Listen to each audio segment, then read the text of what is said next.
Oh, damn, we back, man. How you gonna let ego do you like that? I mean, everybody's listening, man. Nigga, everybody listen. Oh, I'm back. I feel great, too. Yeah, smash the like button. We gotta talk about it. Hey, you gotta do something. Hey, Dazn, man. You gotta do something, baby. Yeah. The Stream King.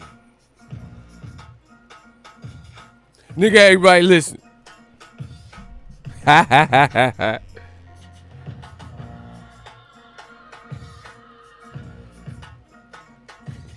Let's get it.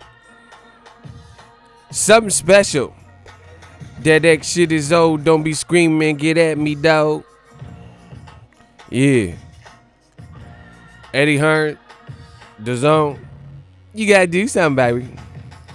Don't be screaming. Get at me, dog. Get to waving that semi like it's legal. Yeah, man. It's about to go down. The kid got to talk about some things, so we on it.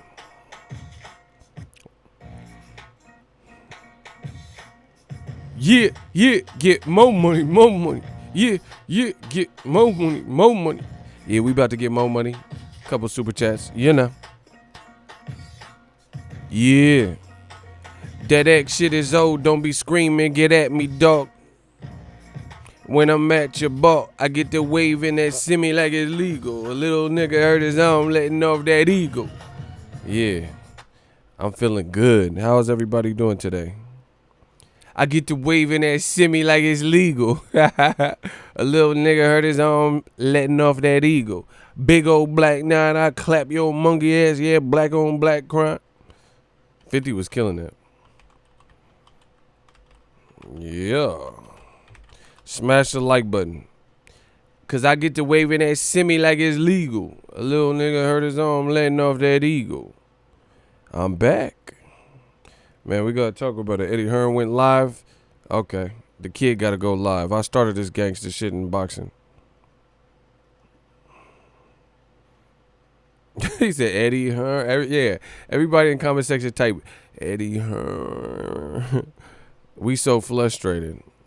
Because Eddie Hearn the cap god has returned. He keep capping. So we gotta keep capping. Oh my gosh. Like Daylight said, you could be a Marvel superhero, you will get Captain America. Bars. Let's get it. You will get Captain America. Where's this American takeover? When that part coming? I didn't want to do this, but y'all made me. Make sure y'all smash the like button. Man, what the fuck? This beat is weird. No. Hey, I'm gonna need these promoters to step up these beats. I ain't really just heard nothing authentic sounding. Hold on, let me check this beat. Hold on. Let me hear what this is sounding like.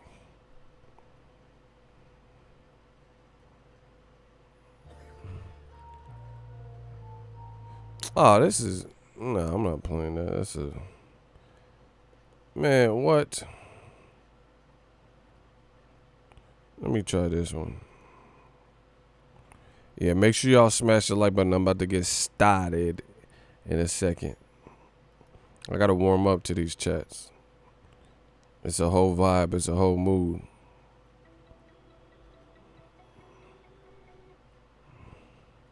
I don't think this is gonna be the one, y'all. No.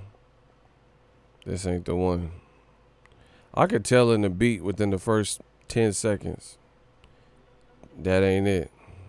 That ain't the one, y'all. I'm gonna just put on the classic. Yeah, I know. What's up with everybody? How's everybody doing? Hold on. Let me pull some things back up. I said, oh, media better back up. What's up, Icy? Hey, I'm gonna hit you, Icy. I gotta ask you something. Yeah. Yeah. Oh my gosh, my man Jose de Jesus in the building. New York representative. We long distance like a sprinter. Check us out. Boom. Boom. You know, I'm ready to go. I'm ready to talk. We gotta get this cracking. Y'all ready? If y'all ready in the crowd, can I get a hell yeah? I gotta see my people is with me.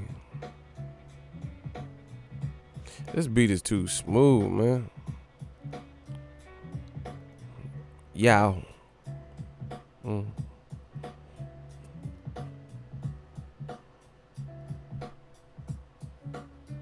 Check it out.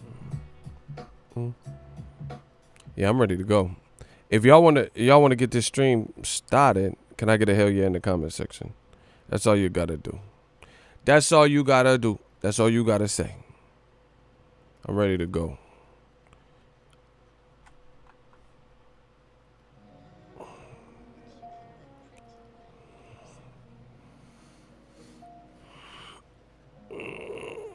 I'm back. Let's get it. That's it. That's all we got. Ain't nobody in here. YouTube ain't sending no notifications. Okay. The Stream King is back. Okay.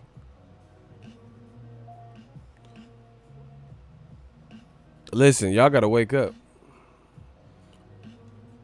or this is gonna be a short stream.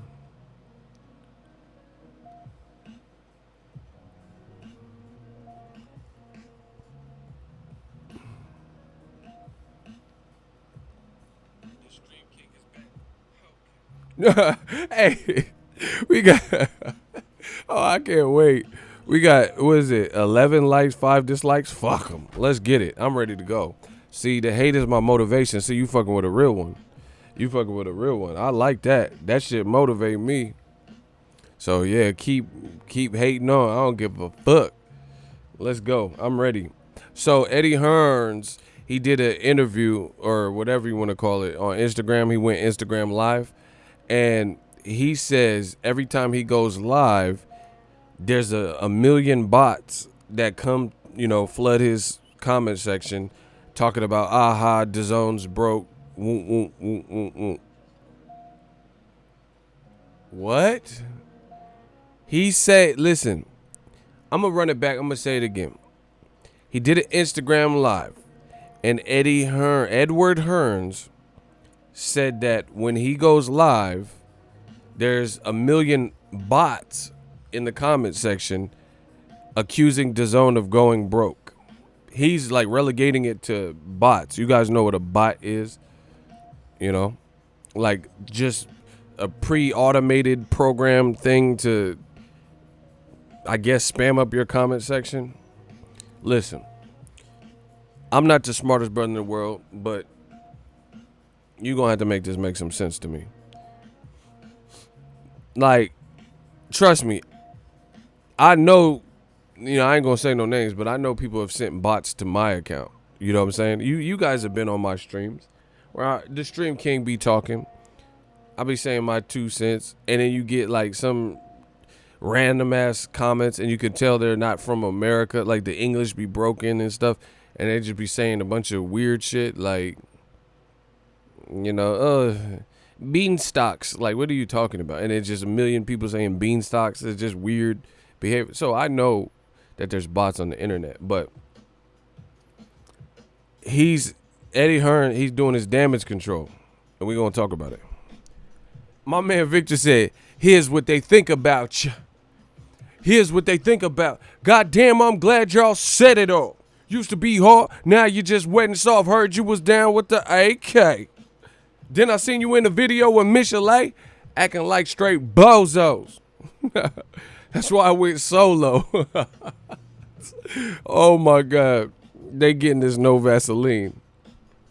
Listen, you know damn well that ain't a bunch of bots.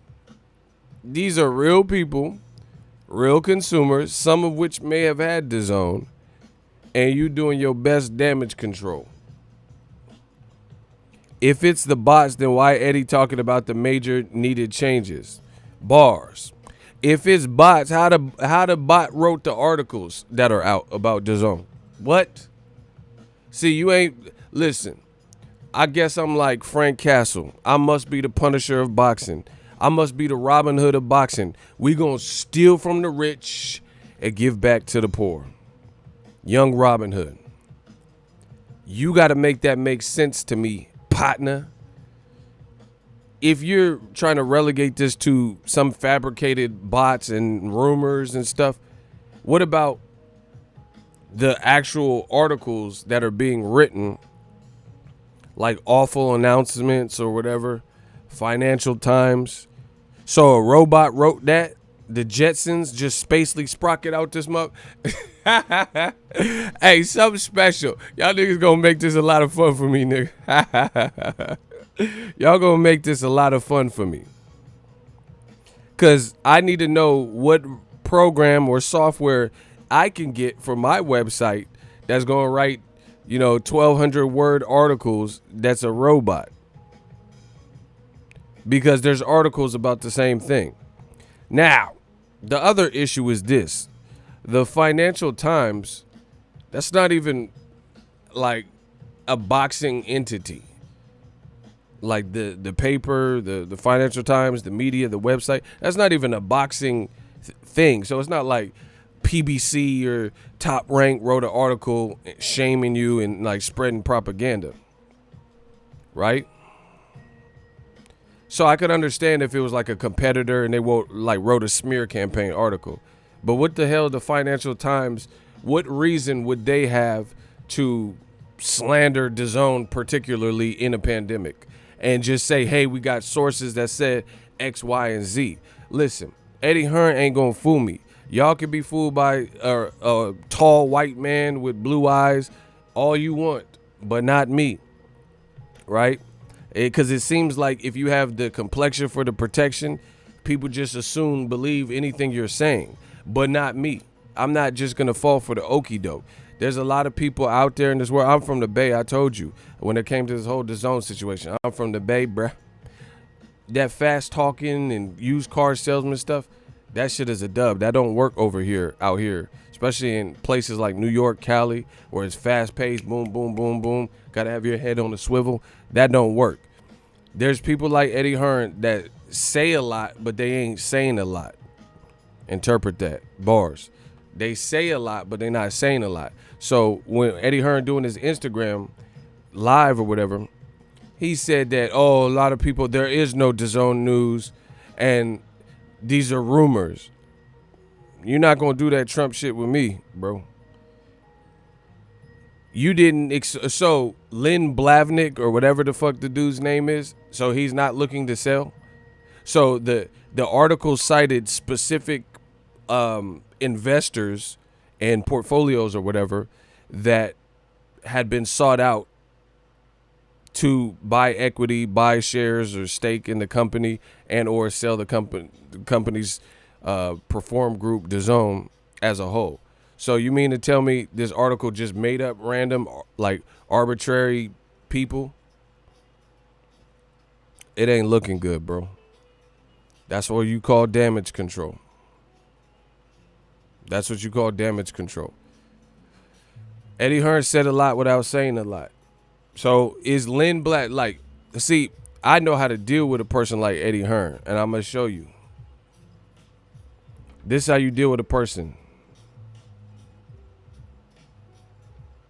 Right? This is how you deal with a person like Eddie Hearn.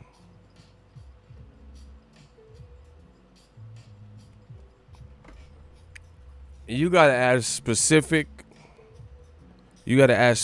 questions that only require yes or no answers. You see what I'm saying? So there's no back doors. There's no, additional ways out.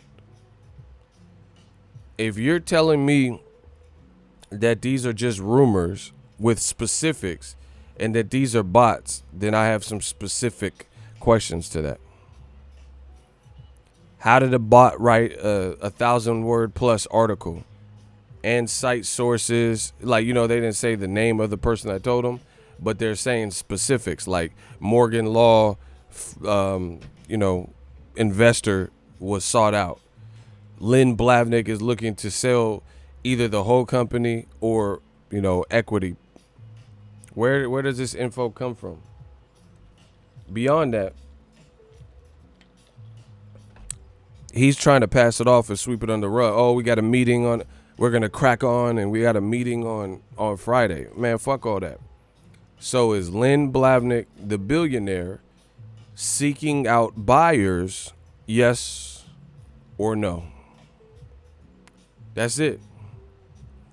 Because, see, like I said, you got to analyze a person like Eddie Hearn, because they're going to say what they want, right? They're going to just say what they want, but it don't make sense. He's relegating in the Instagram Live. He said these Dazn rumors. How the fuck is it a rumor if it's true? So you mean to tell me it's not true? He didn't. You notice that. Listen, study while I be mad. The prodigal son has returned. Ego Valley. Study, listen to the vernacular, listen to the verbiage, listen to the lineage, the language in which people say what they say when they say it, and listen to what the man says. He's labeling everything surrounding Dazn, like the Financial Times report, as a bot. He's saying bots are the ones that's saying it. Listen, so you think a bunch of bots are saying that Dazn's going broke, versus we all heard through my channel, through the Financial Times, through Twitter sphere, Twitter or whatever, that Financial Times article. So why would it be bots? Why would it be bots? It has nothing to do with bots. It has something to do with there's a published article that looks credible, seems to be making sense, and people are responding. But once again, damage control, try to sweep it under the rug, try to pretend that the boogeyman is not in the closet. You see what I'm saying? It's like a little kid in a bed at night, scared of the dark, and he hears something in his closet, but he don't want to get up and check because he feels the boogeyman's in the closet, So he just closes his eyes. So you keep hearing something bang on your closet, but you don't want to get up, put your slippers on, open the closet to see what it is because you know what's in there. So you just close your eyes and hide under your blanket, pretending you don't hear it and trying to sleep, knowing it's going to be hard to sleep when you hear this banging and growling coming from your closet.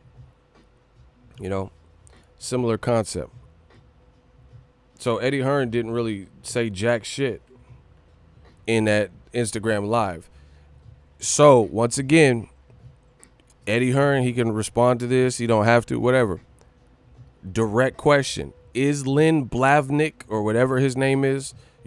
See, and this is another Eddie Hearn trick. I told you I study the game. It's like the 5 deadly venoms.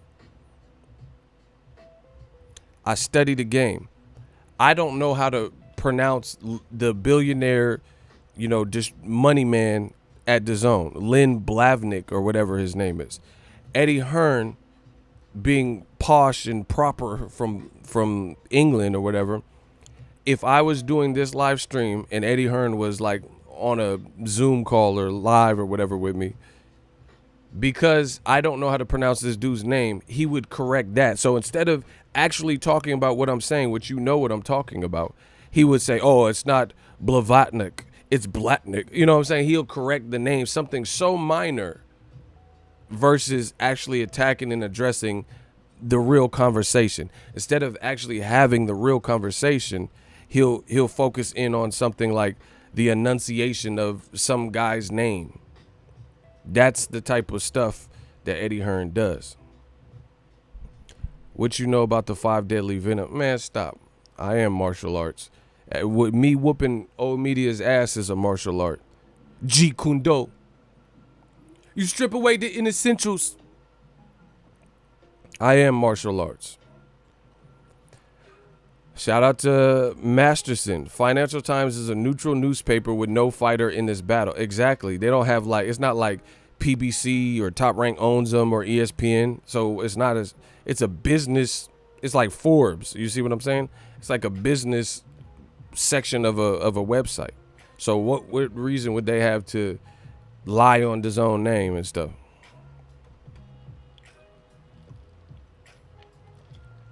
Shout out to Hamza. He know. Yeah, deflection tactics, but I rarely see him get interviewed by independent media because he can't. He got to do the bunch of UK media shit because they going to ask him them fucking softball questions. You know the game. You know how it go. You know how it go. That's what, you know, they're going to do a bunch of, he'll do an hour-long interview with UK media because they act enthralled with him just being in his presence and shit. And they going to just listen to what he says, and there's no rebuttal. Just like Joshua. It's the same, bro. It's the same. Hold on, let me turn this down. I feel like I'm competing with the fan, but it's hot as hell out here. It's like Joshua. You notice Anthony Joshua, especially now, especially when Wilder was drilling him and smoking him out and stuff, Anthony Joshua don't do interviews with certain people because he don't know how to respond. He need softball questions.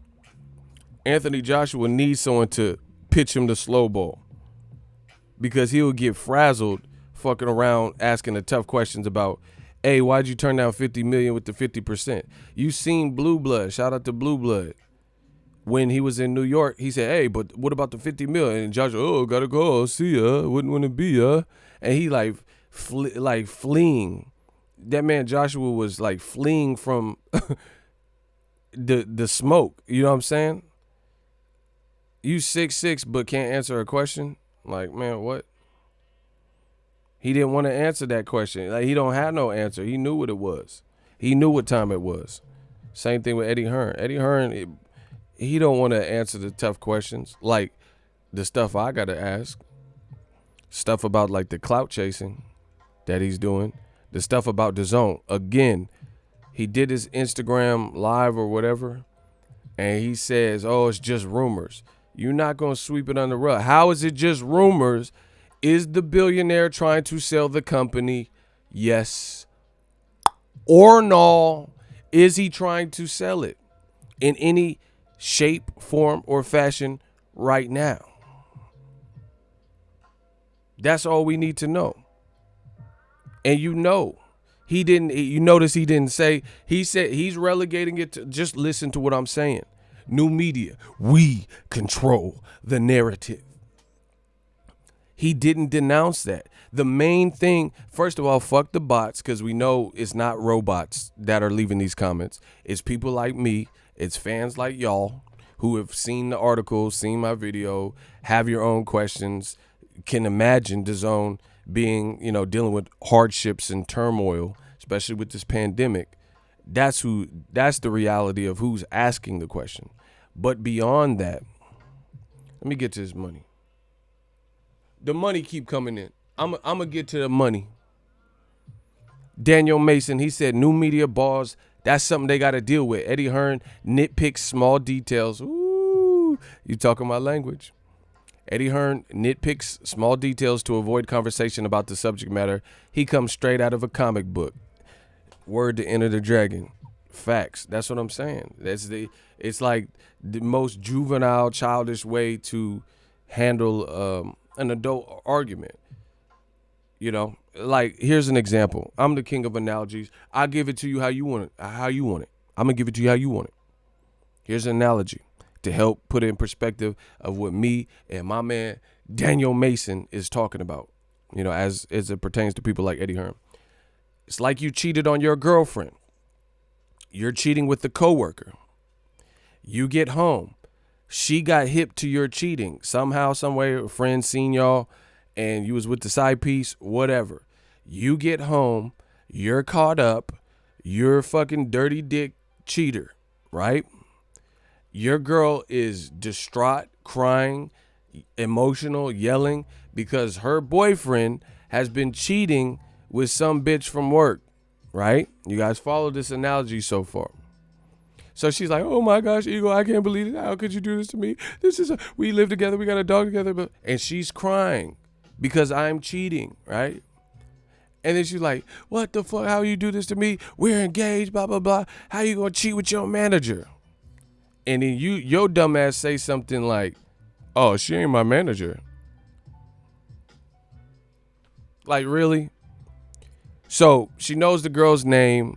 She misidentified the chick's position and said, I couldn't believe you would cheat on me with your manager. And you say, oh, but man, she ain't my manager. Stop playing dumb. You know what she's talking about. You don't even have to take the time to correct that. It's the Nicole girl. You're busted. You're cheating. She misspoke and said that she was your manager.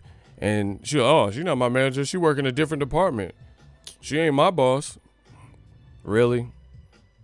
That's all you got to say? Like, so all the parts where she's accusing you and she's explaining how she knows you've been cheating, you ain't got nothing to say to none of that part. You just have to correct her on the girl's position. You see what I'm saying? It's just childish little stuff. You know what she's talking about. You know what she's emotional about. You did. Smash the like button. He said, yeah, AJ hightailed it out of there. Had to get escorted out. Blue and Ness were on his helmet. See? He was like, yeah, later, and meet with me. Bro, he bounced. He bounced quick. That's what Eddie Hearn. So, again, all that Instagram IG cap that he be doing, oh, they're just rumors, a bunch of bots. No. So that whole article is a bot wrote that. Everything that was concerned. Like, that article had specifics. It said Morgan Law was one of their sources told them one of the people who were pitched Dazn, to join and become part of Dazn or, own shares in Dazn or the company or whatever. That's too specific. You know what I mean? That's like real specific. Like, when somebody's lying, unless this is what you do for a living, your lie's not going to be so detailed, generally speaking. You know what I mean? If you're lying, you're not going to have all like lucid detail, like, you know what I'm saying? Like, super vivid.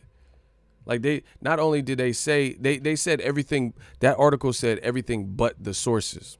They said who, what, when, where, and why. The only thing they didn't reveal is who told me specifically. So Eddie Hearn's capping like he always does. Cap. Cap gun Eddie. He's capping and talking about, oh, it's a bunch of rumors, right? But at the end of the day, you didn't really denounce it. So Lynn Blavnik is not trying to sell the company, right? And we could dive deeper. If you want to Stream King to dive deeper into the convo, can I get a hell yeah in the comment section? I'm just drinking my iced coffee. If you want me to dive deeper into this convo, can I get a hell yeah in the comment section? Y'all better stop playing with me, man.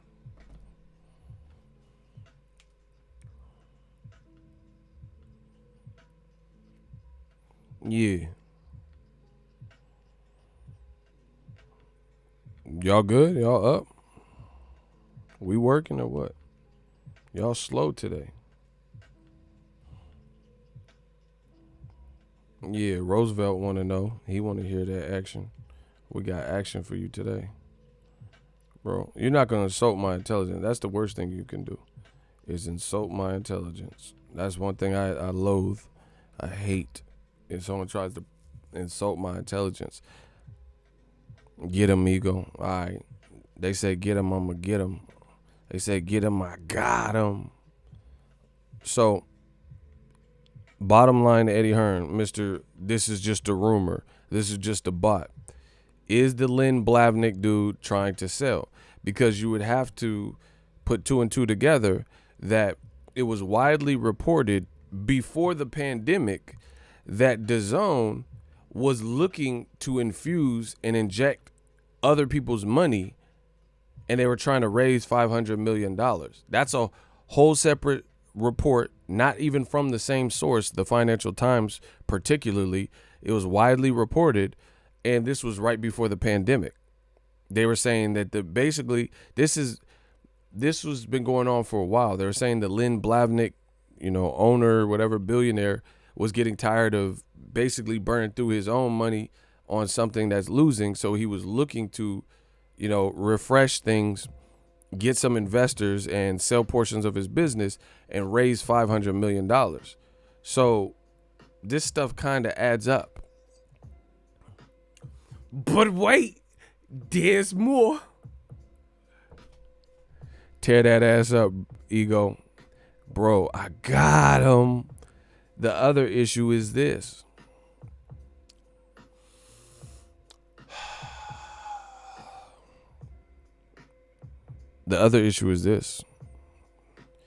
Just from a common sense perspective, why would Dazn not be struggling? In addition, before I get into that, Eddie Hearn, okay, you're trying to denounce all these reports and all these questions that fans have and act like it's robots and bots that are asking the questions instead of real life people. The other issue that we have to explore is this. In his live stream, he literally said, "Oh, it's not ideal.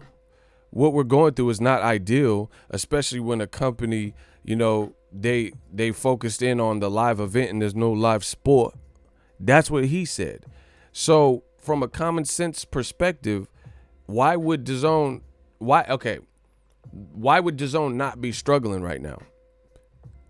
So you're trying to distance yourself from rumors, but everything actually coincides and you corroborate what I've been saying about Dazn.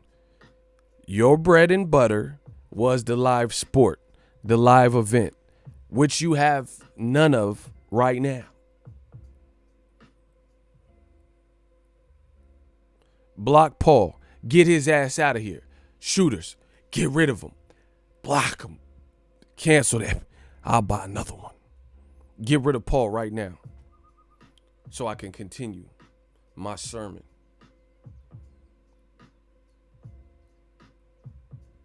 I need the shooters on. Get rid of Paul. Your service is no longer required. Woo! Music to my ears. Shout out to that boy Icy. Trigger finger Icy. Quick draw McGraw. I went to art school. Ooh. My boy Icy looking like Young Guns. Looking like the kid, Billy the Kid. Oh my God. Why y'all play with us? Block him. Yeah, block him. Yeah, Sean Jones, what up, though? So, he's trying to distance himself from the rumors, but then he's admitting that it's a hardship or a tumultuous time for Dazn. So that actually brings us closer to the reports and the rumors, because you're admitting you have no live sport and you have nothing to offer right now during the pandemic. So it sounds about right. The pandemic is hitting you hard. And like I said, use common sense. Why would the pandemic not hit you hard when your bread and butter is live sporting events and you have none of that? Why are you furloughing people if these are just rumors? Why are you withholding the rights fees to different leagues because they literally can't provide you with content right now and you don't want to pay them? So you're not going to insult my intelligence, bro. So I pose the same question again to you. Why would Dazn not be going through it right now? Look at their setup. Why would you not be going through it when you paying Canelo and Golovkin $500 million between the two of them? Not to mention you got Joshua. Not to mention, Jacobs got 12 million. Kovalev got 12 million. Mikey getting 7 million for fights that aren't doing the traction and the numbers and the viewership that you would need it to do to make that make sense at that price point. So why would you not be going through it? Ego Veli, I did this to you.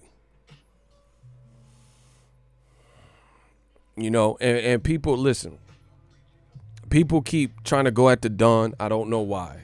I'm the Dawn. I've started this boxing digital. I'm a pioneer in this game, bro. What I say, book it, because it keeps coming true. Listen, my biggest, this is my big thing on the channel. You can hear my voice, you can listen to me, you can believe me, or you can not believe me. I don't give a fuck. But what I implore you to do is listen to the different sides if you must, or listen to me, and then interpret it and see if it makes sense to you. If what I'm saying doesn't make sense to you, please step up in the hot seat right now so we can destroy you. Because I want to hear, you need to enlighten us, and you need to speak more truth and make more sense than what I'm saying. This is like really basic arithmetic. Dazn is overpaying fighters, which hence Eddie Hearn saying, "Oh, the purses are getting out of control." Everything I'm saying makes sense. And there's actionable items or things said or done or interviews or quotes or statistics or reports, whatever, that really back up what I'm saying. And I told this to you before it happened. I told it before the actual obvious things came into play. Like, you know what I'm saying? Before articles were written, before it was so painstakingly obvious, I did this to you. I told you this stuff. It doesn't make sense. Listen. Listen to what I'm saying. That's all I do. Believe me or not, but I implore you to listen to what I'm saying objectively and tell me if it makes sense or if it doesn't. That's it. That's all you got to do. Ego Veli, listen. Let's get it. This is some good ass iced coffee. Okay. Smash the like button. Listen to what I'm saying. I brought this up before, but in case this is your first time or you missed that stream or whatever, I'm going to say it again. Who do you feel is the biggest, name the 3 biggest, most proven stars on Dazn? 3 fighters. I want the fans to vote for the 3 most popular fighters that are the most proven on Dazn, meaning they're popular and they have a good resume. They've been on pay-per-view, big events, stuff like that. Name 3 fighters that you feel would hold that title. No particular order. I just need the names. Who are the 3 biggest, most popular, brought in the most money in their fights, sold out crowds, stuff like that with Dazn. I told you I'm like Bruce Lee in the Dragon movie. Okay, I'll prove it. I'll beat any man in this room in less than 60 seconds. Who are the 3 most popular fighters from your estimations on Dazn app? Their fights have done the livest gates. They've been on pay-per-view, that whole shebang. AJ, Triple G, Canelo. Boom. Eagles Army, right off rip. No struggle. I would agree. That sounds right. Because you can't say Ryan Garcia, he never been on pay-per-view. He never been a champion. He never been a main event. He's popular and he's growing, but it has, he ain't had no fight bigger than Joshua Klitschko, Canelo, Triple G. So you can't say him. So I would agree with Winston Barker. That sounds like the people. Triple G, Joshua, Canelo. Now, okay, I'll prove it. Hear me out. Listen, watch. This is the good part. Check it out. So we'll use that as the big 3. Canelo, Triple G, Joshua. They've all been on pay-per-view. They've all did, 16,000 or more in seats in different fights or whatever, right? And knew he's with Top Rank. So that doesn't even make sense.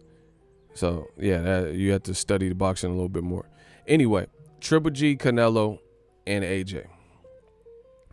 Now, when you look at all 3 of those fighters who we just labeled the big 3, tell me what their biggest fight. I'll do it one by one. What is Canelo's biggest fight that he's ever been in? Come on. I want y'all gotta come with it. Come with it. Come on, Cletus. Name the biggest blockbuster fight that Canelo has been a part of in his whole career. The biggest fight Canelo has ever been a part of. It should be easy if you really know boxing. Y'all don't know boxing? What?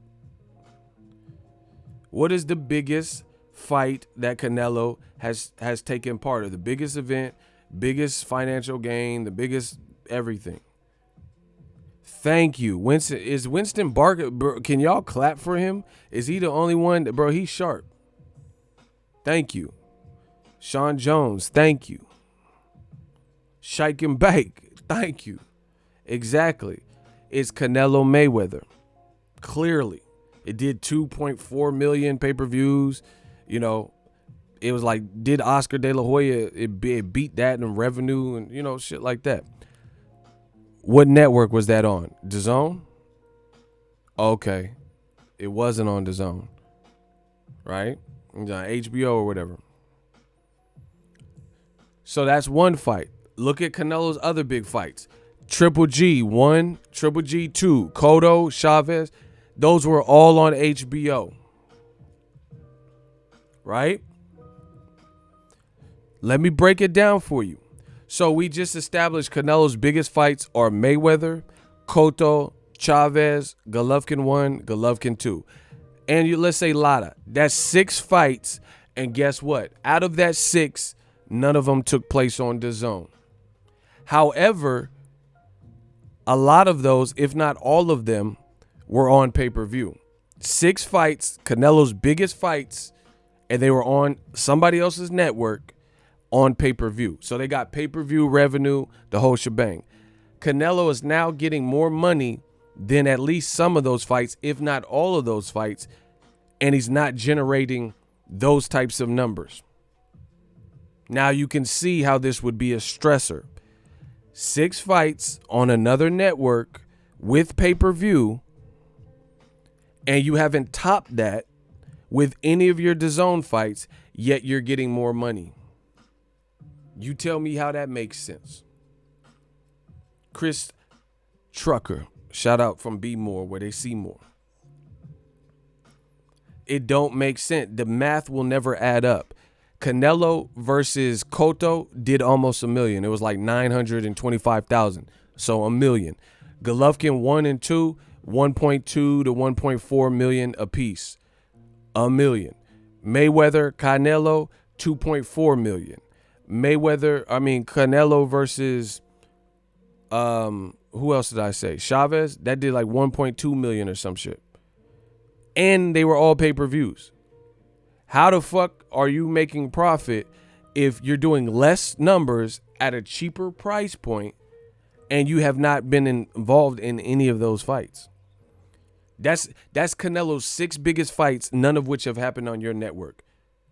You ostracized yourself from the pay-per-view model and said we're going to swallow the cost up front, banking on a ton of subscribers up front, which is a huge gamble. So basically, guess what? You're overpaying. I'm not mad. Canelo, you can give him how much money you want. I'm just talking about the business. A business sense, like I said from the beginning, doesn't make sense. You're not responsible for Canelo's biggest fights, but you're paying him more than he got on pay-per-view for some of those biggest fights, if not all of them. Let's go down to Joshua. Joshua's biggest fight, his most impressive win, his most impressive fight was the Klitschko fight. Oh, yeah, that's right. That was on Sky Sports, HBO, and Showtime. So you got HBO money, you got Showtime money, and Sky Sports money, and box office pay-per-view in the UK. All of that associated, and 90,000 tickets sold.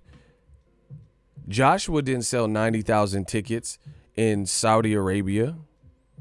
And if he did, it definitely wasn't at the same price point as Wembley for the Klitschko fight, right? He didn't do the type of viewership for the Andy Ruiz first fight. So you're losing because you had a bigger fight in Joshua Klitschko, a more meaningful fight, more anticipated fight, a better viewed fight.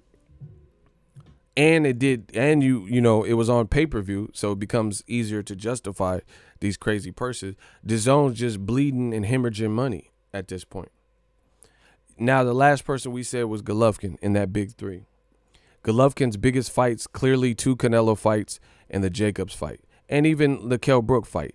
That's 4 fights that Golovkin has had that have been pretty, you know, big turnouts and whatever, all of which were not on DAZN. Golovkin, Canelo 1 and 2 on HBO pay-per-view. The Jacobs fight, HBO pay-per-view. The Kell Brook fight was on HBO and, you know, Sky Sports for some of them. So the point being, you're not responsible for any of these fighters' biggest fights, yet you're paying them more money than they were getting in those big fights. How does that make sense? How does that business make sense? I'm not saying, oh, take care of the fighters and all. Fuck all that. As a business, how does that make sense? Please tell me. Their biggest fights that had pay-per-view money, so it's easier to get into the millions and millions of profit because you have a higher price point. You did away with pay-per-view, and you're paying them more up front, not getting the same viewership, not getting the same long-term subscribers, you're not getting the same sellout crowds. There's no way you're making the profit that you need to be making. No way. If Canelo Kovalev was so big, then why did the weigh-in look so dry? Why did it wait for UFC 241 and air while, you know, after Ryan Garcia knocked out Duno in the first round? They showed the UFC fight that was happening in New York in Las Vegas because the crowd was getting restless. You don't do those things if you got the biggest event. Mayweather would never allow his event to not happen and, you know, the national anthems on pause and lay down and all that for a UFC fight because he's bigger than any UFC fight that ever happens. So these are telltale signs, yo. Now somebody disprove that. Run tell that. You can't make that make sense. You can't not be responsible for these fighters' biggest fights, but you're paying them more money than they were getting for those big fights. Triple G, okay. Let me turn this down, bro. Y'all gonna get this awesome work. We'll start with Triple G Jacobs. Triple G Jacobs was a pay-per-view. Whether it sold 150,000, 100,000, whatever, it was still a pay-per-view, higher price point. And HBO had a bigger built-in fan base, right? So whatever Golovkin got was less for that fight than he got for Steve Rolls. That make sense. How do you pay a man $15 million, that's the report, for Steve Rolls, not on pay-per-view, less desired fight, less anticipation, less ticket sales, less. The only thing that's more is you paying him more. It's not going to make sense, people. You know, name a time where that would happen or where that would be profitable. Like, let's say that's like McDonald's having supersize, you know, the supersize fries, supersize your drink, and the supersize is cheaper than not supersizing it. You guys get the analogy? So if I order a Big Mac and I supersize it, so they're giving me a bigger cup, more soda, and they're giving me more fries because I supersize it, but there's no upcharge. How does that make sense? If you had a promotion or a coupon, okay, cool. That's one thing. But ongoing, you're not going to survive like that. If you supersize, then there's an upcharge. Simple mathematics. Bigger cup, more fries, you're paying more money. Guns and butter. This is simple stuff, people. But DAZN, they're the only people in America that have this business model that believes we'll give you less, we'll have less of a turnout, and we'll eat the cost and pay the fighter more for that. We'll give Canelo $22 million to fight Rocky Fielding, even though HBO had Canelo fight Liam Smith, and he had more people in Texas than you had at Rocky Fielding fight. And that was a pay-per-view. So they got more money per transaction, per unit sold. Even if the Canelo Liam Smith did 200,000 buys, that's 200 times $75. Dazn is at best $20, right? And you're selling less. And you're doing less live gate, like less tickets sold. That analogy on point in comparison to Dazn. Yeah, it's really simple for me because it's just simple business practices. If you can't supersize an order without upcharging the customer. That just doesn't even make sense. It doesn't fly. It wouldn't be profitable long term. DAZN's been doing that from the beginning. Hey, Mikey, you're fighting Jesse Vargas, a fight nobody asked for, and we'll give you more than that fight is worth. Because we're so desperate to have you, because you're Mexican American, and we feel we can lure in a bunch of Hispanic crowd, because the Hispanic crowd, Mexicans particularly, are a great demographic and fan base that support boxing. There's no doubt about it. The Latino Hispanic fan base is a huge contributor to fights. You know, people have fight parties and stuff like that. But that doesn't mean Hispanics or Mexicans are going to just foolishly buy any fight. That's not how that works. They'll support what they want to support or what they believe is a great fight. Mikey was coming off of an embarrassing loss to Spence, but you're so desperate to have him and capture that Mexican dollar and Hispanic dollar that you're throwing him a bag, which is cool. I'm not mad at Mikey. He playing the field. That's what you're supposed to do as a fighter. Get all the fucking money you can. You know what I mean? But from a business perspective, that's all I'm talking about is the business. It don't make sense. It don't make sense to pay $7 million. You're so desperate to get Mikey, you pay $7 million for a Jesse Vargas fight. That's not the type of fight that warrants that. I got an ego fun fact for y'all. Y'all can look it up if y'all don't believe me. I don't care. If y'all want this ego fun fact, smash the like button and can I get a hell yeah in the comment section? If y'all want this ego fun fact, can I get a hell yeah in the comment section and smash the like button? Stop playing. Why y'all keep playing with the dawn?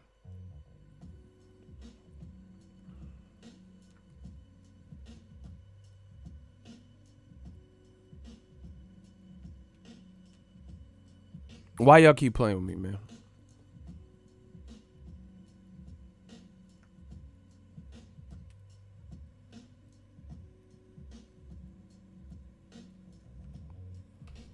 Sean John, what up? Okay, there we are. There we go. Yeah, get these likes up. YouTube ain't sending notifications, but fuck it. It don't even matter. Catch the replay. The money's still coming in. All right, look. So, where were we? What was the last thing I said? Do y'all remember? See, I'm cooking so much sometimes I lose track of what point I'm trying to even make at that given moment, because this is too easy for me. I said this is too easy. What was the last thing we were talking about? I know we're talking about Dazn. We're talking about the pay scale not making sense. Anybody remember the last thing we were talking about right before the hell yeah? Oh, thank you. Shout out to Shake and Bake. The ego fun fact. Man, y'all be paying attention. I love y'all. Y'all so good. Thank you.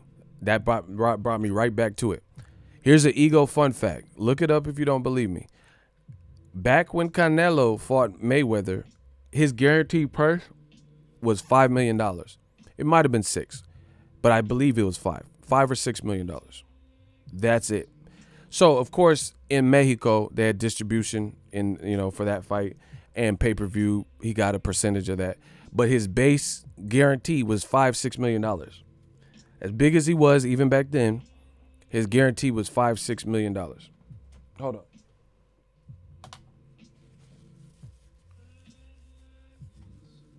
Look it up. Canelo Alvarez versus Floyd Mayweather, his base announced purse was $5 or $6 million. Again, he made more money than that on the back end with, endorsements, distribution, pay-per-view percentage, and all that. But that's his base salary. So how the fuck do you justify that? Was a fight that went on to do 2.4 million pay-per-view buys, FYI, and it had Danny Garcia, Lucas Matisse, which was a very desired fight in its own right at 140 at that time, and that could have been its own main event. So it was a very good card, and it was a very awesome pay-per-view, right? How do you justify giving Canelo $5-6 million for a Mayweather fight guaranteed? That's all they were guaranteeing at the time. They fought a couple years ago, 2013 or whatever. And you giving Mikey Garcia $7 million for Jesse Vargas not on pay-per-view. That makes sense to you? Danny Jacobs and Kovalev fought Canelo, and they got $12 million. But it's reported you're giving Golovkin $15 million to fight against Steve Rolls. How the fuck does that make any sense? So Jacobs has to fight a good-ass fighter like Canelo. Kovalev has to fight a good-ass fighter like Canelo to get $12 million. You're giving Golovkin $3 more million plus equity to fight Steve Rolls? And you think this business model is sustainable? Huh? Okay. It don't make sense, people. There's no way. And then you got the nerve to have Eddie Hearns get mad when Broner don't want to sign. And Adrian Broner posted a contract. You offered Broner $2 million, $2.25 million, and then like $2.75 million. But you giving Mikey Garcia $7 million, and no disrespect to Mikey, but we know Broner as a salesman is more of a showman than Mikey has ever been. Mikey's a great fighter, but he's not somebody that's going to build up and hype up your event like that. This is just a broken system. This is broken. But once again, Dazn don't know what the fuck they doing with the people at top. And they're just banking on the fact that Mikey's Mexican, and then he's going to just lure in a bunch of Hispanic following. That's what they feel. Canelo's Mexican. He's just going, no matter who he's fighting, it's just going to lure in the people. So they overstated people's ability to draw whilst overpaying them. Versus you got like a guy like Adrian Broner, you'd be better off giving him $7 million for somebody instead of $2 million, blah, blah, blah, because Broner is going to, whether he wins or loses, he going to do more to attract people to your fight. He going to make you watch the fight.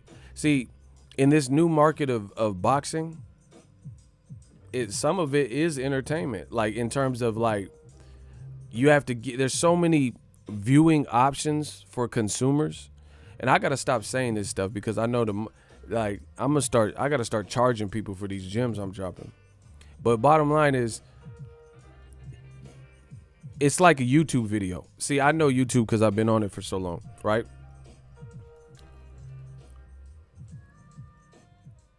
All right, look. A YouTube video. It don't matter how good my video is if nobody see it. You know what I'm saying? So if you're a YouTube creator, the first point of sale, the first point of contact, the first thing you could do to lure someone in is what? What is the first thing you could do to attract a potential viewer to your video on YouTube? I'm a quiz y'all.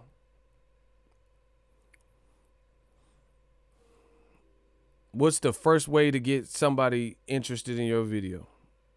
Let's see who knows their stuff.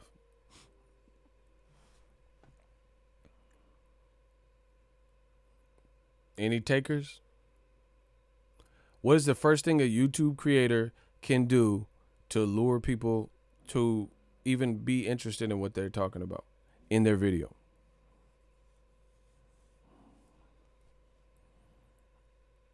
Come on, I'm taking y'all to school. You in the classroom. What's good? Nobody knows what a YouTuber could do. Chris Trucker, exactly. Icy, exactly. Khabib, I think there's just a delay. Exactly. The thumbnail. The thumbnail. I would say the thumbnail even more than the title because people are lazy and the title could be long and stuff like that. Some people don't read, but the very first thing that your eyes would be attracted to is the thumbnail, right? That's your hook, and the other things could be your line and sinker. So boxing, especially in this social media age, it's really no different.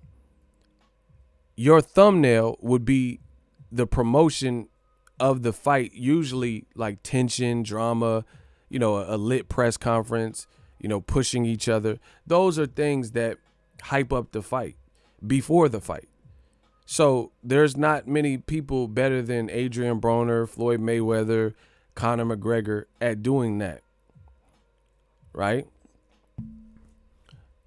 Dazn, since the people up top don't really know boxing, they think, oh, it's Mikey Garcia. He comes from a famous fight family and he's Mexican. So no matter who we put him in there with, it's just going to attract a bunch of people. That's not how the game works, because you have to factor in some people might even be off the Mikey train because he lost to Errol Spence and they felt let down. People are like that. You have to look at the matchup. How bad do people need to see Jesse Vargas and Mikey, that particular matchup? It's more to it. Does Mikey hype up the event or is he just pretty quiet? It's just more to it. So once again, how is Eddie Hearn offering Charlo $6 million, $7 million, an undefeated black man who's boisterous, vocal, and whether you love him or hate him, you're going to pay attention to what he's talking about. He's more vocal, he's more vocal. So he's going to help sell the fight, both Charlos, Jermell and Jamal. How you offer Mikey coming off a loss who doesn't have the showmanship trait, you offer him $7 million and you expect Charlo, who's undefeated and who's more of a showman, more like, going to say things to get a rise out of people or reaction and hype the event. You offer him allegedly $6 million to $7 million to fight Andre. Man, what? This shit don't make sense. That's how I know the people at top with Dazn, they just entrusted Eddie and Oscar to just figure it all out and get everything right. But they don't know boxing, so that's why they let Eddie and them run this shit into the ground, because they just let Eddie Hearn do what he wanted, and they didn't really interject input that would have probably made sense and put their foot down. Other things like, man, if I'm Dazn, if I'm paying Canelo $40 million a pop, you fighting Golovkin. If that's who I want you to fight, that's who you fighting. HBO had no problem doing it. Dazn is a bunch of rookies, bro. This is straight like that. Bunch of rookie shit. HBO, they got offered fights and they wouldn't take certain fights. For example, this is all facts. Pacquiao versus Jesse Vargas. HBO already had Andre Ward versus Kovalev. So they like, nah, we'd rather put our promotional, we don't want to pay Top Rank and Bob Arum a licensing fee for Pacquiao Vargas. That's not that great. So guess what? Top Rank, they had to figure it out and they did a private distribution, and Top Rank ran their own pay-per-view. And then little by little, Top Rank, I think Bob Arum felt slighted that HBO, didn't pick up his fight with Vargas. So he got mad and then ended up doing a deal with ESPN and moving his fighters from HBO, But HBO at least had the integrity to be like, no, we're not really willing to pay a big licensing fee for that fight. We got Ward Kovalev. We rather put all our eggs in that basket. Dazn, they just letting Eddie Hearn put whatever the fuck monkey ass card on that he wants. And what I'm saying is true. Gerald Big Baby Miller and Baghdad Dinu. Man, who the fuck is that? Who is Cuz? Somebody tell me who Cuz is. Who is Baghdad Dinu? Then they doing a little bio and talking about he a SWAT team in Romania. What? Who the fuck is he? Who is Baghdad Binu or what, bro? He a blood? Like, who is that? Baghdad Binu or Dinu Baghdad? I don't even, dog bands. Like, I don't know what his name is. Who the fuck is that, bro? Then Eddie Hearn put that shit in Kansas City in a fucking barn. He put it in a Kansas City barnyard. When you ever seen a fight, like, I can understand Alex Cicero or somebody fighting in Kansas, somebody who from Kansas, but why you at a Brooklyn, big ass 300-pound Brooklyn heavyweight, Gerald Big Baby Miller fighting some Romanian dude in a fucking barn in Kansas? Like he Dorothy from Wizard of Oz. No place like home. Bro, what is the basis to that? Why didn't you put a card in New York? Man, who is Baghdad Dinu? I still to this day don't even know who the fuck that was. Weird decision. That's what I'm saying. So they just let Eddie Hearn do all these cards. Bro, that Jacobs versus Chavez card, Eddie Hearn put a bunch of British teeth people that he hasn't introduced to the American public. And you put it, like Arizona has a pretty dense Hispanic population as well. They not coming out to see a bunch of people they don't know. You know, they might want to see Jacobs and Chavez. Okay, whatever. But they don't know Liam and stuff. You haven't done a good job of marketing those guys to the point where that's part of the attraction. And I know this for a fact because it's like, I remember certain cards like Spence Porter. I was like, man, my dude Anthony Durrell's on the card. My dude David Benavidez. Like, there's some real, you know, my dude Joey Spencer. Check out JS Nation. That's on the channel. You know, my dude Mario Barrios was on that. So it was like memorable card. John Molina, Jose Cito Lopez. Like people Americans would be familiar with. You know what I mean? I remember another card I covered for PPC was Adrian Broner versus Jesse Vargas. Gervonta Davis fought Jesus Cuellar. And you had Jamal Charlo versus Hugo Centeno in New York. I was in New York for that. And it was just lit because it's like, you know, I fuck with like Tank and Charlo, and you got Broner and Jesse Vargas. You know what I'm saying? It was just like, that's a lit card. Eddie Hearn got people fighting in a fucking barnyard, and the cards don't even make sense. You know, you got Jacobs fighting Chavez in Arizona because he got banned from fighting in Cali and New York for not taking a drug test. And then you put a bunch of these British teeth people that nobody even know on the card. You know, Liam and Caleb and Liam. Who? Weird. So I ask you again. The money keep coming in. Desmond Parker. Oh my God. Get the claps up. Get some claps up. He said they was throwing ish in the ring at the fighters. I forgot about that. Hey, you petty. Who said that? Mr. Fit. Yeah, they were throwing high heels and beer cans and shit. Because Fantastico! Because that boy Chavez quit. I forgot about that. Even more things that we try to forget in boxing. That was just a horrible night. Chavez quit. There was a riot, like motherfucking Rodney King riot in the Arizona. Horrible. That's the American takeover. Bro, you almost started American fucking riot. That ain't no motherfucking takeover. Them fans in Arizona was finna take over that venue. Yeah, that was going to be the American takeover. I forgot I switched cards. Shout out to my man Desmond Parker. He was already a channel member, but he had to update his card info. Yeah. Yeah, man. Shout out to my man Nate. The British teeth is back. They be like, check your bang, mate. You're banging. What? Hey, bruv. Yeah? Yeah, bruv? Yeah. It just don't make sense, cuz it just don't. So I ask you once again, chicken bang.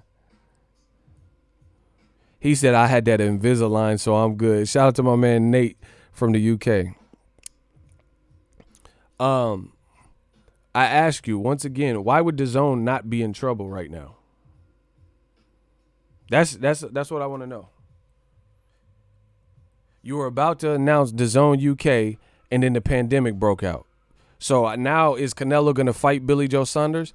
And Billy Joe Saunders made himself look like a fool. So is that fight even desired? Because the pandemic gave people more time on their hands, and then people like Billy Joe Saunders used it foolishly. And now that fight, even if they do happen to fight, you probably can't fight with the crowd. And some people are off it because Billy Joe Saunders did that foolish stuff about beating up your chick. You know what I'm saying? So either way, your fight took a hit. And, just because it's a pandemic, some people's money is tighter now. They have different things that they might have to pay for because, they don't know when their next dollar's coming in. So there's a lot of variables that either way, it's not going to be as good as if the pandemic didn't happen. Chat shit get bang. Yeah. So the DAZN curse strikes again as far as I'm concerned. Any questions? Eddie Hearn, like I said, he's trying to do the damage control, but it don't make sense. So is the Blavnik guy trying to sell the company or partly sell the company? That's all we want to know, because he's stating it's rumors. They don't sound like rumors. The man sound like he has a gun that was used in a murder with the scratched out serial, or with the serial number still there, and he trying to get rid of it. He trying to get rid of the burner. It sounds like DAZN is starting to topple a bit, and the Blavnik dude is tired of losing money. And then listen, I could talk business all day. I'm a businessman, because you find me at my places of business, right? Let's talk business. There's people out there who are saying, oh, Ego, no, boxing's only a small percent of DAZN's profits. They got a global thing. Try again, motherfucker. Do you know who you are dealing with? Listen, this is why I reject that deposit, because I can understand they're in currently 9 other markets or 8 other markets, whatever, and they have a global other sports in different areas, Austria, Italy, they got different shit. One, all those places are smaller than America. 2, your biggest contracts are for fighters that are established in America, like Canelo. So if boxing was such a small percentage of your overall business, then why are you offering, if boxing's so small, why are you spending so much money on Canelo, Golovkin, and AJ? If it's just this minuscule portion of the business and you making so much money in other sports, why are you offering Canelo 500 million, whatever, 300, 400 million? So that's a lie. That's just common sense. If boxing was, you're making all this money and you don't really care, like you just boxing just surplus something extra, then why are your contracts so big with boxers? The amounts that you're paying boxers. Strike 1. Strike 2 is this. Man, I'm striking them out. Strike 2 is this. You're not going to reduce its boxing and say, oh, they're a global business, so they're big in Japan, all that bullshit. Then why are they trying to do an American takeover if they're so big in Japan? The bottom line is you're trying to diversify your portfolio and you're trying to come and make a profit in America, and it's not what you bargained for. The other issue is this. Even if you're successful in other parts of the world, there's nobody in business that has money that likes to intentionally lose money. For example, let's say I had a restaurant, Ego's Restaurant, and Ego's Car Wash. Ego's Restaurant is booming. People love the food. It's great. Everybody's happy, and it's profitable. It's been around. Why the fuck, as a businessman, would I want to take my profits, my profit margin from my restaurant business that's doing great and have to keep bailing out the car wash business that is every month upon month failing and I'm in the red? Doesn't make sense as a business.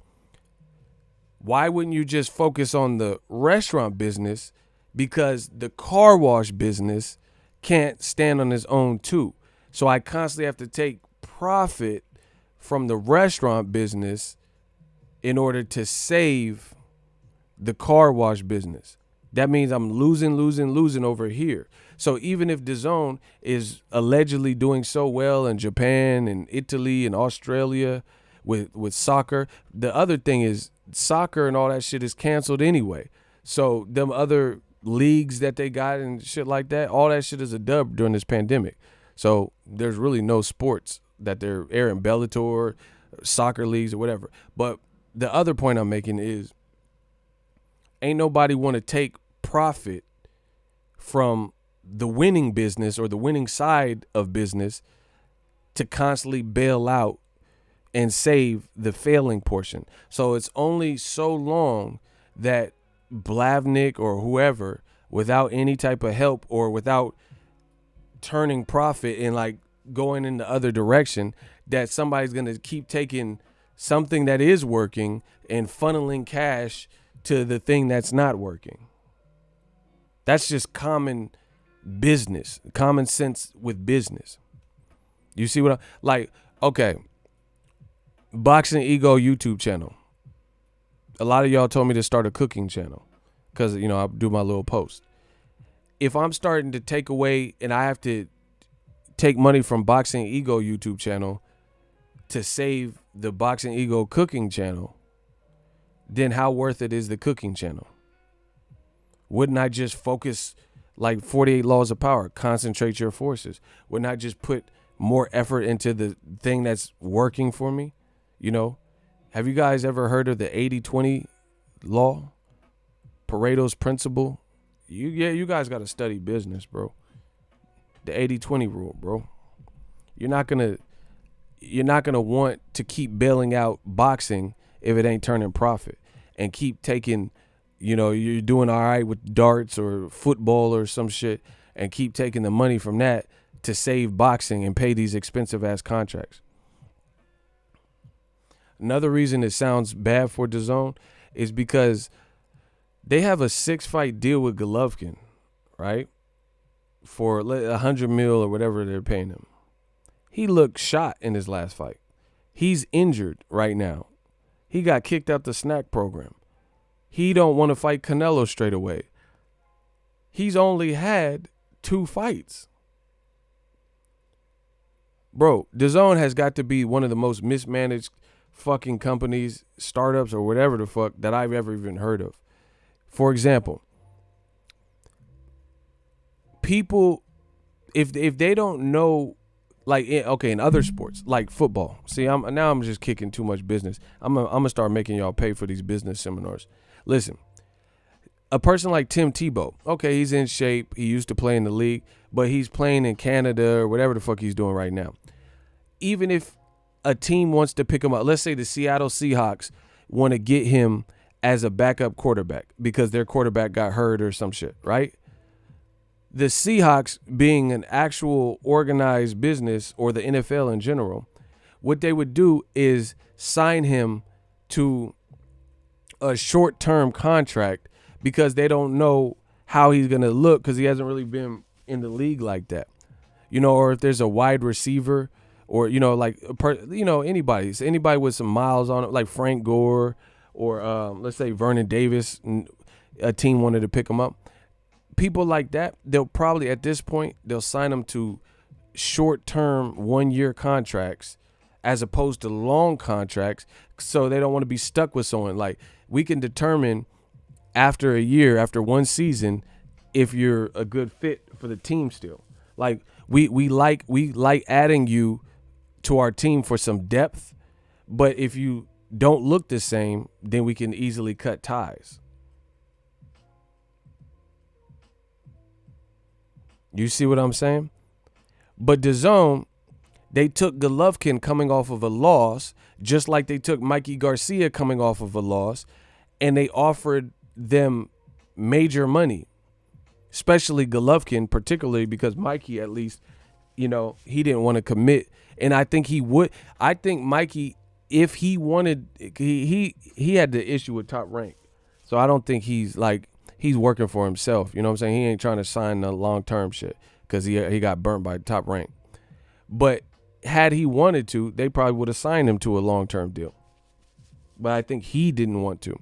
But that's what they did with Golovkin. Coming off of a loss, aging, looking like since the Kell Brook fight, Golovkin looks like he's more and more and more vulnerable. You signed him to basically a long-term contract. 6 to 8 fight deal, whatever it is. Within his second fight, he looked whooped. Derevyanchenko was whooping that ass. He was, hey, no, God, hey, ref, stop him. He didn't look good. He's 38. He don't have a style conducive with longevity in the sport, and you still got him for 3 or 4 more fights. He don't want to look and fight Canelo because he not ready. No, he wasn't ready.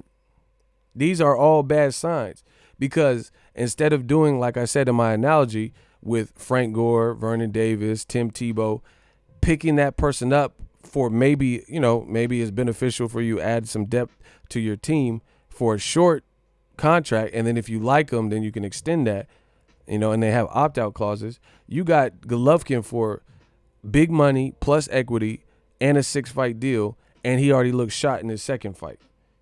So he's going to have to cherry pick and fight Camille Sesmeta, a fight that's going to bomb, especially post-pandemic, nobody fucking that I know wants to see it.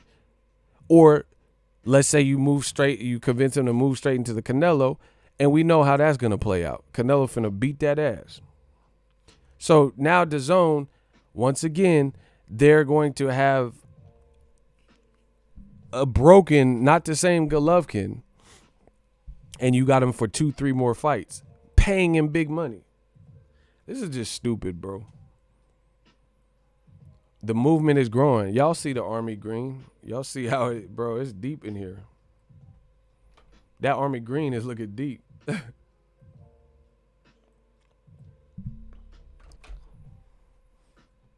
I mean, these are just weird decisions because, if Triple G fight Canelo, I don't see him beating Canelo at all.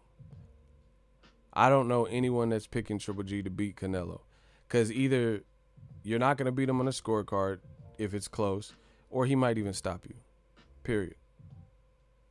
I don't see Triple G winning that at this point. So you're going to have Golovkin who just get beat up on, maybe even stopped by Canelo, and now you still got him paying all this money for 3 more fights. Same thing with AJ. He's not technically signed to DAZN, but you got him on the platform, and he just got bodied by Andy Ruiz and his stock dropped. It's the same thing.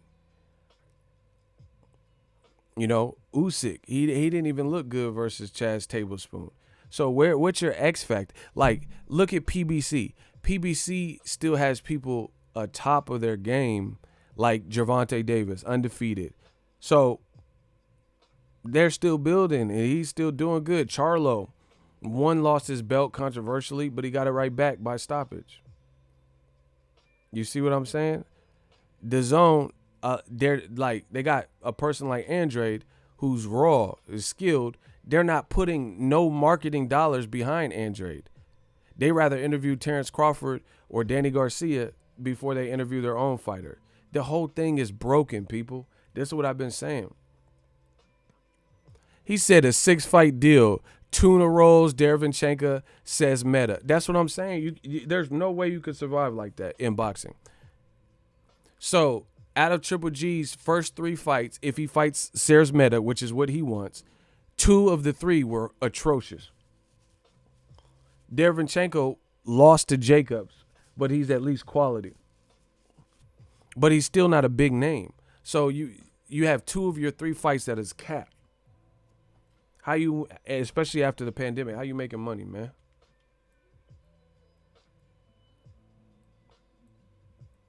It don't make sense. There's no way you can make this make sense, people. Joshua's stock drop. Nobody's talking about Usyk. Um, Triple G looks to be on his last leg.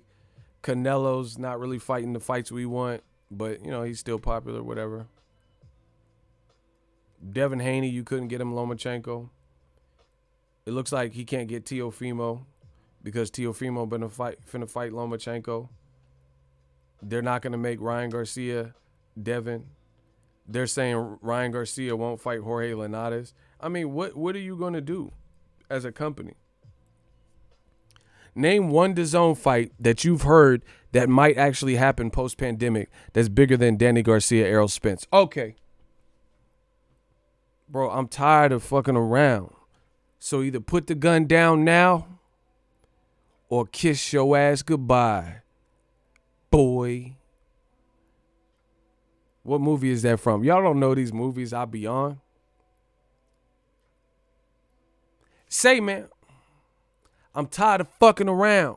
So either put the gun down now or kiss your ass goodbye, boy. What movie is that from? Y'all don't know these fucking movies I be on.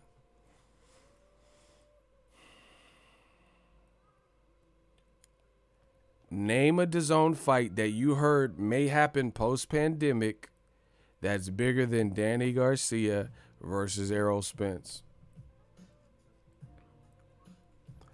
Cinnamon gonna follow suit with 11-fight deal. No Charlo, Andre, Benavidez, Plant, Bivol, or better be a... Oh my gosh, you went in.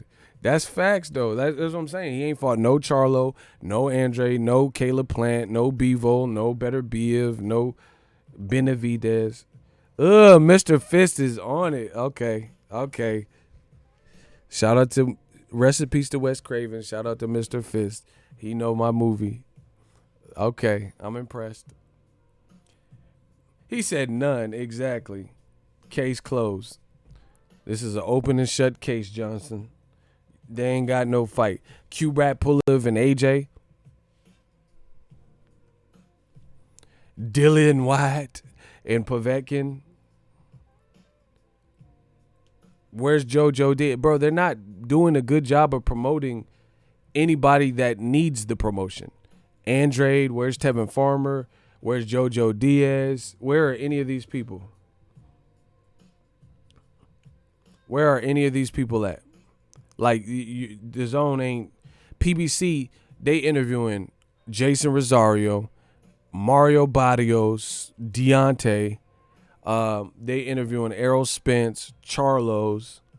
They doing little shit like that to keep people in tune with what's going on. Name the last time DAZN interviewed one of their fighters and it went viral. Like, or who did they even interview? Because, like, Ryan Garcia, he doing his own thing. He doing his own promotion, posting them fucking videos with the speed. That ain't DAZN doing that. That's Ryan doing that. So shout out to Ryan. Shout out to Ryan Garcia. He's self-promoting the fuck out of himself. Calling people out and shit. To each his own. But when is DAZN going to actually promote people that need to be promoted that are tethered to the company? They're promoting YouTubers more than American fighters. That is true. Man, it's looking like some hardships, bro. And now all the people that Eddie Hearn paid for on the media side, he said he liked to buy media and pay for their dinners and manicures and, massages and all this shit, hotels. Good luck, because it's on y'all to save this failed venture. That's my time. Holla at the Stream King. We working. I'll be back with some more heat. You don't have to worry.